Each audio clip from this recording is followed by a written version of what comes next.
자, 여러분, 신나는 금요일이 찾아왔으나 비트코인 같은 경우는 약간 휘청이는 모습을 보여주고 있습니다. 한때 8,900불대까지도 내려갔었던 비트코인, 지금 현재는 9,121불에서 거래가 진행 중에 있습니다. 이번에도 떨어지는 듯 했는데 다시 올라간 비트코인, 아직까지도 큰 방향성은 보여주지 않은 채로 많은 사람들의 애를 태우고 있습니다. 자, 그러면 오늘 나온 암호화폐에 관련된 소식들 한 번씩 또 쫙 훑어보도록 하겠습니다. 자, 첫 번째는 비탈릭의 트윗에 관한 것인데요. 이더리움 2.0 출시가 되게 되고 나면은 이더리움 확장성 증가와 함께 초당 10만 건의 거래도 처리가 가능하게 될 것이다 라고 그가 이야기를 했습니다. 자, 2.0 출시가 되고 나면은 지분증명으로 전환이 되게 되죠. 이 모든 과정들이 하루아침에 빠르게 일어날 수는 없겠지만은 결국은 이루어지게 될 것이다. 이더리움 2.0 출시가 되게 되고 나면은 세컨드 레이어 솔루션을 통해서 이 확장성을 크게 확대를 시킬 수가 있는데, 첫 번째 레이어에서는 초당 2,000에서 3,000건 정도의 거래를 처리할 수가 있고, 두 번째 레이어로는 초당 10만 건의 거래 건수도 처리할 수 있게 될 것이라고 합니다. 자, 이더리움 2.0의 0단계 같은 경우는 올해 말이나 내년에 출시될 수 있게 될 것이라고 하는데요. 시간이 걸려도 반드시 출시가 될 것이라고 이야기를 하고 있는 비탈릭. 제대로 출시가 된다면 이더리움 가격 상승은 물론이거니와 이더리움 블록체인의 상당한 발전도 기대를 해볼 수가 있을 것 같습니다. 자, 그 다음에 최근 캐나다 배우 중에 윌리엄 샤트너라는 사람이 있는데요. 그가 트윗을 통해서 비탈릭과 일론 머스크가 이더리움에서 제품을 개발하고 있다라고 이야기를 했는데, 일론 머스크가 직접 답을 달면서 아닌데 라고 이야기를 했다라고 합니다. 자, 한편 이더리움 같은 경우 거래소 보유량이 전날에 이어서 3개월 최저치를 경신했다라고 하는데요. 보통 거래소에서 보유량이 떨어져 간다는 것은 긍정적으로 해석이 되곤 합니다. 그만큼 개인 투자자들이 매집을 하고 있다라거나 아니면 이더리움 같은 경우 디파이 등등 그 들고 있는 이더리움 물량을 이제 락업을 시켰다는 뜻으로 볼 수 있기 때문에 그만큼 가격 상승에 유리하다라고 볼 수가 있겠는데, 자, 과연 어떻게 될지 지켜보도록 하겠고요. 자, 그 다음에 체인링크. 이 체인링크 같은 경우는 올해 개발 비용으로 6천만 달러를 지출할 전망이라고 합니다. 이는 굉장히 높은 액수로서 이더리움 재단보다 2,500만 달러, 최소 2,500만 달러 높은 수준이라고 하네요. 체인링크 같은 경우는 계속해서 좋은 모습을 보여주고 있습니다. 자, 그 다음에 항상 말도 많고 탈도 많고 구설수가 많은 저스틴 선에 관련된 소식입니다. 최근 저스틴 선이 이렇게 이야기를 했는데요. 트론 커뮤니티 내에서 자주 언급되고 있는 OKS라는 프로젝트 같은 경우는 커뮤니티 내 개발자가 개발한 개인 프로젝트로 트론이나 저스틴 선과는 직접적인 관계가 없다. OKS는 초기 프로젝트로 투자 및 해킹 리스크가 큰 것으로 판단이 된다. 투자자들의 각별한 주의가 필요하다라면서 OKS에 대해서 그닥 좋지 않은 평가를 하는 모습을 보여주었었는데요. 자, 그런데 여기서 반전이 일어납니다. OKS 측의 담당자와 SNS 메신저 대화 내용에 따르면은 OKS 담당자가 이야기하기를 저스틴 선과 협상을 하고 있었는데 협상이 결렬됐다. 그 이유는 이 트론 측에서 현 시세보다 더 낮은 가격에 이 OKS를 대거 매도하기를 강요했고 별도로 수십억 원을 요구했다라고 이야기를 한 것입니다. 자, 이것이 사실이라면 충격적이라고 볼 수가 있겠는데요. 거의 깡패죠. 깡패나 양아치에 가깝다라고 볼 수가 있겠지만은 일단 중국에서 나온 소식이기 때문에 어떤 쪽을 믿어야 될지는 잘 모르겠는 그런 상황이라고 볼 수가 있겠습니다. 자, 그 다음으로 해서는 꽤 유명한 암호화폐 대출 및 이자를 주는 플랫폼이죠. 블록파이 같은 경우 2월 3천만 달러 투자 유치 이후 월 매출이 2배 증가했다라고 하는데요. 회사 같은 경우는 마이크 노브그라치의 갤럭시 캐피탈이 투자를 하고 있고 모건 크릭 캐피탈 역시 투자를 하고 있는 회사라고 볼 수가 있겠습니다. 자, 이 회사 이야기가 나와서 말인데요. 제가 오늘은 이 스테이킹에 관련된 소식을 잠깐 전달을 해보려고 합니다. 자, 스테이킹 같은 경우 굉장히 많은 관심을 받고 있는데요. 첫 번째로 이 블록파이 같은 경우는 비트코인을 스테이킹 하게 될 경우 5개까지는 6%의 이자를 지급합니다. 복리 이자이고요. 이더리움 같은 경우는 4.5%, 라이트코인 같은 경우는 3.8%, 그리고 스테이블코인은 8.6%의 이자를 지급을 하고 있고 이자는 한 달에 한 번 지급이 됩니다. 한 가지 블록파이의 단점이라고 볼 수가 있는 것은 만약에 이제 출금을 하게 되면은 출금을 하게 된 달 같은 경우 이자 지급이 주어지지 않게 되고, 비트코인 같은 경우 출금하게 됐을 때 수수료가 좀 센 편이라고 볼 수가 있겠죠. 그렇지만 이자율 같은 경우는 가장 높은 그런 수준을 유지하고 있습니다. 자, 그 다음에 크립토닷컴 같은 경우는 장점이라고 볼 수가 있는 것이 정말 다양한 코인의 스테이킹을 지원한다라는 것이고, 다만 조건은 락업을 하는 기간이 길어질수록 그 이자율이 높아진다라고 볼 수가 있겠죠. 스테이블코인 같은 경우 10%까지 이렇게 이자를 지급하는 모습을 보여주고 있고, 그 다음에 넥소 같은 경우도 비트코인 이자를 주는데요. 비트코인뿐만 아니라 다른 암호화폐들도 이자를 지급을 하고 있습니다. 다만 여기서 잘못된 것은 XRP 같은 경우 4%인데 5%로 표시가 되어 있고요. 스테이블코인도 8%인데 10%로 표시가 되어 있죠. 이런 부분은 잘못된 점이라고 볼 수가 있겠는데, 넥소 같은 경우 가장 큰 장점은 이자가 매일매일 지급이 됩니다. 매일매일 지급되는 이자를 확인해 보실 수가 있겠고, 언제든지 출금할 수 있으며 출금 수수료가 없다라는 정도를 들 수가 있겠습니다.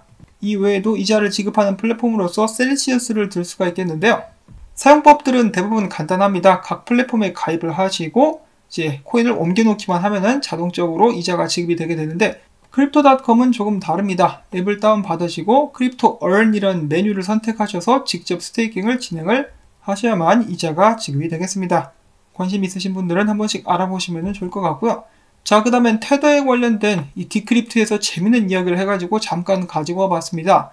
자, 테더 시가총액이 최근에 100억 달러를 넘기는 그런 모습을 보여주기도 했었는데요. 테더 같은 경우는 다른 스테이블 코인들에 비해서 구입 과정에서 거치게 되는 KYC가 비교적 단순하다고 합니다. 이런 특징 때문에 이 많은 사람들이 테더를 더 선호하는 경향이 있기도 하다라고 하는데요.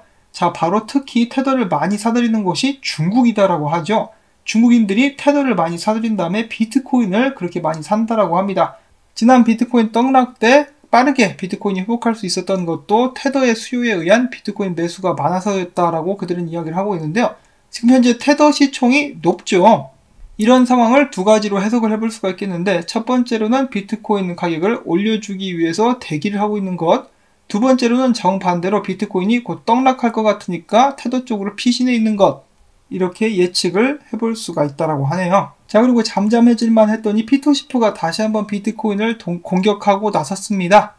그는 최근 자신의 트위터를 통해서 비트코인 장투자들은 망상에 빠져 있다. 자, 비트코인 같은 경우 지난해 6월 고점 대비 33% 가격이 하락한 상태에서 거래가 되고 있는데, 같은 기간 금은 27% 상승했지롱. 금 가격 대비 비트코인 가격 낙폭은 53%에 달한다. 장기적인 추세는 이미 비트코인보다 금 쪽으로 기울었다라고 하면서 자신만만하게 이런 식으로 트윗을 남겼는데요. 그 후에 그는 넘쳐나는 이 자만감을 주체 못해가지고 한 가지 설문조사를 시작하게 됩니다.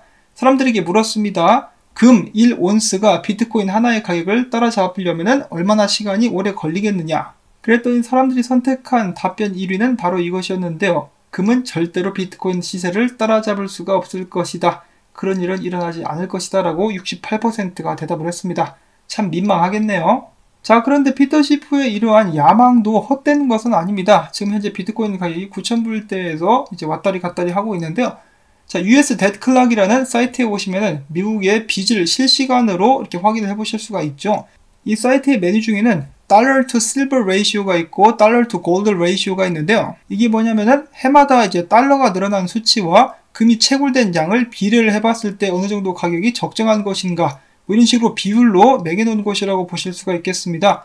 자, 이걸 기준으로 봤을 때 금 1온스는 3417달러, 은 같은 경우는 3668달러 정도의 가치를 가지고 있다고 합니다. 그래서 만약에 지금 현재 시스템이 리셋이 된다라거나 이제 금의 본 가치를 발휘하게 됐을 때 가격이 이 정도까지도 지금 현재 상황에서 올라갈 수도 있다라는 것인데요. 그러면 피터시프는 정말 좋아서 춤을 출 수 있게 되겠죠. 자, 그런데 금 가격이 이 정도까지 올라가게 된다라면 비트코인 가격은 어디까지 올라가게 될까요?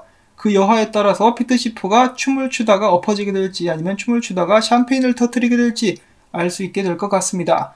자, 그날이 빨리 왔으면 좋겠네요. 자, 한편 레바논 같은 경우 지난 1월에 이어서 다시 한번 위기가 촉발됐다고 하는데요. 이 재정 위기 때문에 법정 화폐 가치가 폭락함과 동시에 비트코인 가치가 급등하고 있다고 합니다.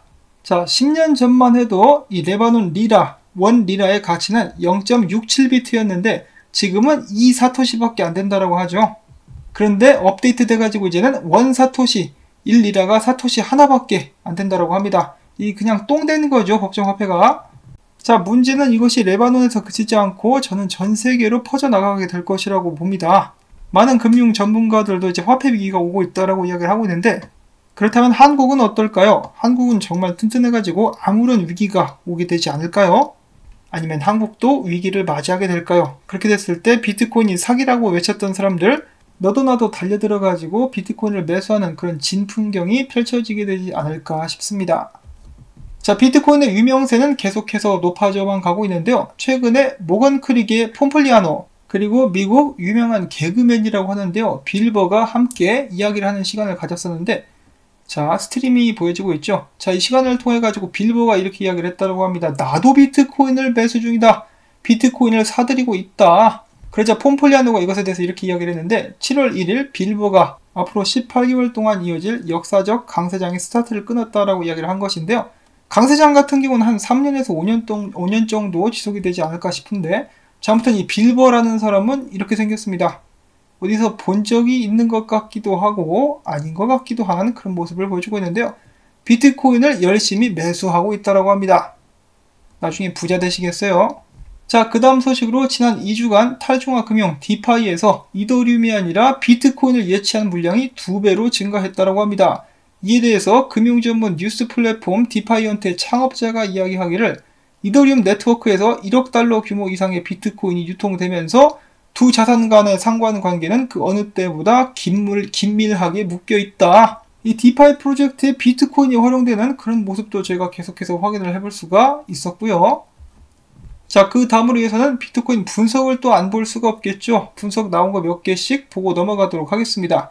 자, 첫 번째로 FX 스트리트에서는 이렇게 이야기를 하고 있는데요. 최근 비트코인의 9,200달러 돌파 움직임은 데드캣 바운스다.